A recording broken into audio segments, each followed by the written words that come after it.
এখানে এভাবে কিংবা ওইভাবে, হাসি কিংবা কান্নায়, আনন্দ কিংবা বেদনায়, সুখে কিংবা দুঃখে, সুস্থ কিংবা অসুস্থ, একভাবে না একভাবে জিন্দিগি তো চলেই যাবে, কিন্তু ওয়াহা দেখনা ফের कैसे रहे, দেখার বিষয় হলো সেখানে আখিরাতে, হাসরে, পরকালে কেমন থাকবে, ওইখানে কেমন থাকবে, ওইখানে কেমন থাকবেন, ওইটা হলো বিষয়। ওই হায়াত শুধু শুরু হবে আর শেষ হবে না। এই হায়াত যেমন শুরু হয়েছে এটা নিশ্চিত শেষ হয়ে যাবে। কোরআনুল কারীমে আল্লাহ বলছেন, ইয়ালামু মা বাইনা আইদিহিম ওয়া মা খালফাহুম, পিছনের এবং সামনের সব কিছু একমাত্র পূর্ণ জানেন তিনি শুধুই আল্লাহ, তিনি শুধুই আল্লাহ। আমাদের সিদ্ধান্ত প্রতিনিয়ত ভুল হয়, আমাদের গবেষণা প্রতিনিয়ত ভুল হয়, বিজ্ঞানের থিওরি প্রতিনিয়ত বদলায়, মানুষের দুনিয়াবি সংবিধানও অহরহ বদলায়, অহরহ। প্রথম মনে করছিল এইটা, পরে দেখছে যে না, 10 বছর প্রয়োগ করে দেখছে, 20 বছর প্রয়োগ করে দেখছে, হ্যাঁ এইভাবে না, তৈলে বদলায়, আবার চেঞ্জ করে। এই জন্য বললাম, আল্লাহ তাআলা এটা বলছেন, ভাই আত্মপরিচয় যে ভুলে যায়, গন্তব্য ভুলে যায়, সে জন্তু জানোয়ারের জীবনে পরিণত হয়। আল্লাহ তাআলা এই জন্য বলছে, বান্দা আমার এই পরিমাণ ভুলে যেও না, আমি তোমার পরিচয় ভুলাই দেব।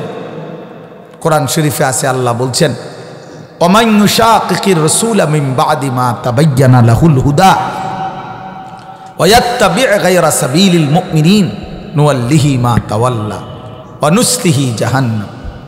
শতভাগ মনোযোগ দিয়ে শুনেন, যাদের হাতে মোবাইল, ভাইয়া এই মোবাইলগুলো নামায় ফেলেন, দেখবেন ভালো হবে। এই হাতে মোবাইল যারা হাতে ধরে রাখছে রেকর্ডের জন্য, ভিডিওর জন্য, এগুলো নামান। দেখেন আমি বললাম, আপনার দিলে কথা জমবে। মোবাইলে তো আছেই আলহামদুলিল্লাহ, মোবাইলে লাখ লাখ ওয়াজ আছে, সবার ওয়াজ, নসিহত, বক্তৃতা, হার কিসিমের আয়োজন সব আছে মোবাইল। কিন্তু জিন্দিগিতে কি আছে সেটা দেখার বিষয়। আমার কলিজায় কি আছে, আমার জীবনে কি আছে, আপাদমস্তক কি আছে, এটা দেখার বিষয় নয়। এজন্য আমার দিকে তাকায়া অল্প একটু কথা মনোযোগ দিয়ে শুনে, তাইলে ভালো হবে, নিজের কল্যাণ হবে, নিজের ভালো বুঝা, এটা অনেক বড় বিষয়। মানুষের কল্যাণ এটা যেমন মহৎ কাজ, কিন্তু নিজের সংশোধন তার চাইতে বেশি গুরুত্বপূর্ণ কাজ, গুরুত্বপূর্ণ কাজ। মানুষের সেবা, মানুষের কল্যাণ সাধ্যমতো, নিজের সংশোধন পুরা মতো, নিজেকে পরিবর্তন করতে হবে পুরা মতো। এই সমাজের কেউ আপনার কথা শুনে না, তারপরও আপনাকে নামাজ পড়তেই হবে। এই সমাজের কেউ অন্যায় ছাড়ে না, তারপরও আপনাকে অন্যায় একাই হলেও ছেড়ে দিতে হবে। এই সমাজের প্রত্যেক ঘরে ঘরে নাচ গান, তারপরও আপনাকে একা হলেও ফিরে থাকতে হবে। যে না, 10-এর যেই গতি আমার সেই গতি না, না 10-এর যেই গতি আমার সেই গতি না, আমার গতি আখেরাত, আমার গতি আমার আল্লাহর হুকুম। अगरचे बुत है जमात की आस्तीनों में मुझे है हुक्म खुदा ला इलाहा इल्लल्लाह। আল্লামা ইকবালের শের এটা। উনি বলছেন মোমেন কেমন হয়, মোমেনের বক্তব্য হয় এমন, মোমেন বলে যে যদি আমার মহল্লার প্রত্যেকের হাতে হাতে একটা একটা মূর্তি থাকে, সবগুলো মূর্তিকে একত্র করেও যদি আমাকে মূর্তির স্তূপের উপরে দাঁড় করিয়ে দেয়, আমি সেই মূর্তির স্তূপের উপরে দাঁড়িয়েও বলবো লা ইলাহা ইল্লাল্লাহ। আল্লাহ, আমার আল্লাহই আল্লাহ, আমার আল্লাহই আল্লাহ, আমার আল্লাহই আল্লাহ। নবী সাল্লাল্লাহু আলাইহি ওয়াসাল্লামের একজন সাহাবী হযরত হুযায়ফা, তিনি বলছেন, নবীজিকে একদিন জিজ্ঞেস করছেন, ইয়া রাসূলুল্লাহ, জীবন চলার পথে যদি ইসলামের পথে চলতে, আল্লাহর হুকুম মানতে গিয়ে যদি কাউরে সঙ্গী না পাই, তখন কি করব?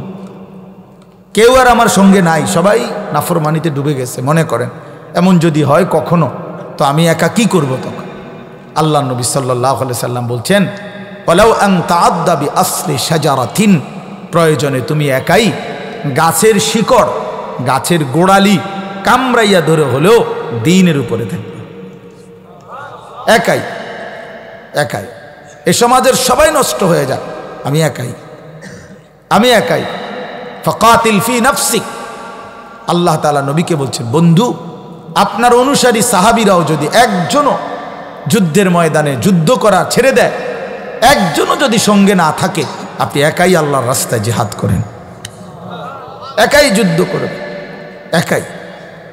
তো এই জন্য বললাম বাপ, আমার অনুরোধ হইল শতভাগ মনোযোগ দিয়ে আল্লাহর কথা শুনবেন।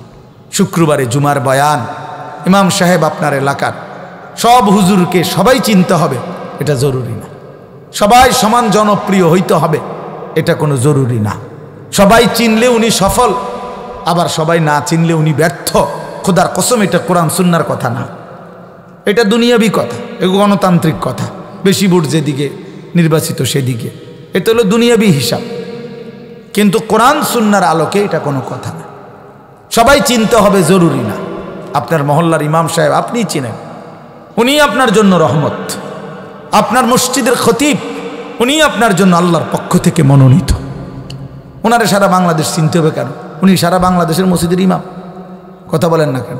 তো সারা বাংলাদেশের সব মসজিদ, আপনার ওরকম মসজিদের ইমাম সাহেব রে আমরার বাড়ির থেকেও চিনতে হইব, কি দরকার এত? কথা বলেন না? আমরার এলাকায় ইমাম সাহেব আছে না, তাহলে আপনার এনে আপনার হুজুরের আমি চিনতে হইব, এইটা কোনো কথা না। সবাইরে চিনতে হবে, এটা জরুরি না। 10,000 মানুষ একত্র হইলে কারো ওয়াজ করলে উনি সফল, 10 জনের সামনে বললে উনি ব্যর্থ, এই কথা কোরআন সুন্নায় নাই। ইসলাম সম্মত কথা এটা না। কোরআনুল কারীমের মধ্যে 25 জন নবী এবং রসুলের নাম আছে। কতজন? তো নবী রসুল কি মোট 25 জন?